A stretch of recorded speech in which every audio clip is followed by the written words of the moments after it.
Bismillahirrahmanirrahim. Assalamualaikum warahmatullahi wabarakatuh. Perkenalkan, nama saya Fatmawati dengan NIM 2001030012.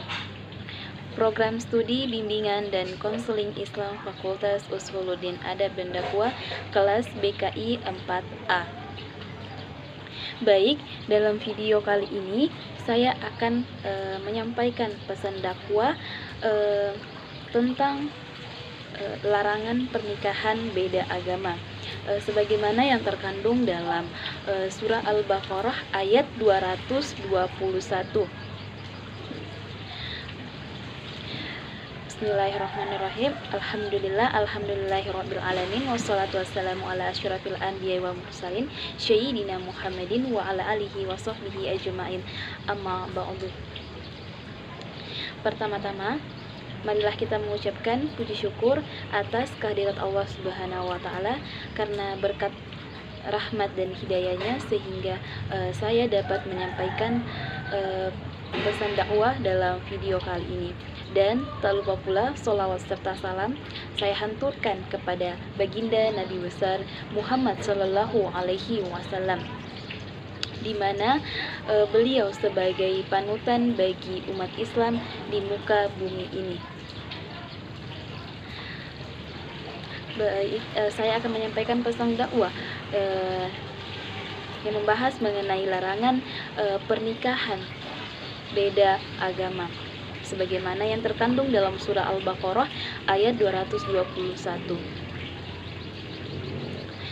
Pada zaman sekarang, beberapa orang ada yang melakukan yang namanya pernikahan beda agama, dan padahal pernikahan yang dilakukan oleh orang yang berbeda agama tersebut itu tidak diperbolehkan. Misalnya, seorang yang muslim menikah dengan seseorang yang non-muslim atau digolongkan sebagai lelaki musyrik, itu tidak boleh. Nah, begitu pula sebaliknya, lelaki muslim dengan perempuan yang non-muslim, dan ketika seorang yang menikah dia dalam keadaan muslim, sudah tahu dirinya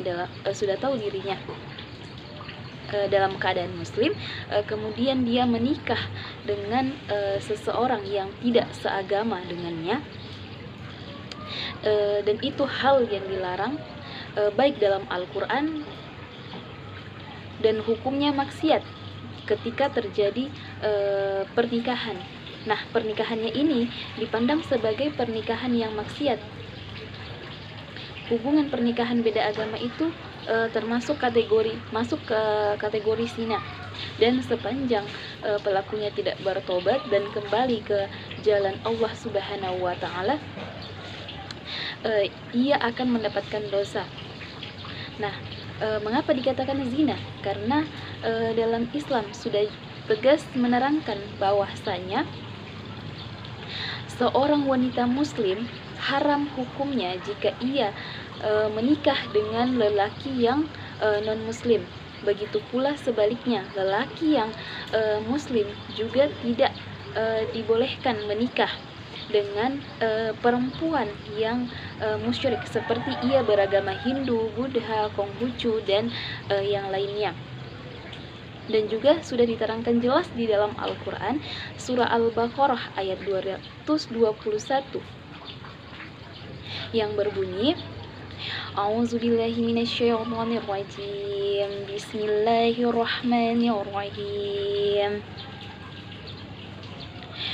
ولا تنكحوا المشركات حتى يؤمن ولعمنتم مؤمنات خير من مشركات ولعجبتكم ولا تنكحوا المشركين حتى يؤمن ولعبد مؤمن خير من مشرك ولعجبتكم أولئك يدعون إلى النار والله يدعو إلى الجنة والمغفرة بإذنه ويبين آياته للناس لعلهم يتذكرون. Yang artinya, Dan janganlah kamu nikahi perempuan musyrik sebelum mereka beriman. Sungguh hamba sahaya perempuan yang beriman lebih baik daripada perempuan musyrik, meskipun dia menarik hatimu. Dan janganlah kamu nikahkan orang laki-laki musyrik dengan perempuan yang beriman sebelum mereka beriman. Sungguh hamba sahaya laki-laki yang beriman lebih baik daripada laki-laki musyrik, meskipun dia menarik hatimu. Mereka mengajak ke neraka, sedangkan Allah mengajak ke surga dan ampunan dengan izinnya. Allah menerangkan ayat-ayatnya kepada manusia agar mereka mengambil pelajaran.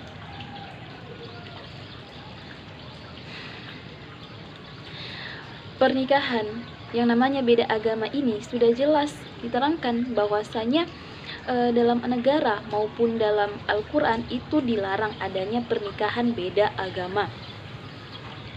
Karena ketika terjadi pernikahan beda agama, nantinya ketika ia memiliki keturunan atau seorang anak, nah asal usul si anak ini tidak diketahui, ia mengikut ke agama sang ayahkah atau ia mengikut ke agama sang ibu. Makanya ini pernikahan yang namanya beda agama itu tidak diperbolehkan. Sudah jelas dalam undang-undang negara juga tercantum dalam pasal 44 tentang larangan pernikahan beda agama, yang berbunyi seorang wanita Islam dilarang melangsungkan pernikahan atau perkawinan dengan seorang pria yang tidak beragama Islam. Dan juga dalam Al-Quran surah Al-Baqarah ayat 221 tersebut sudah diterangkan dengan jelas bahwasanya pernikahan beda agama itu tidak boleh, haram hukumnya. Nah, mungkin itu saja penyampaian dakwah yang dapat saya sampaikan. Kurang dan lebihnya mohon dimaafkan. Syukron. Wassalamualaikum warahmatullahi wabarakatuh.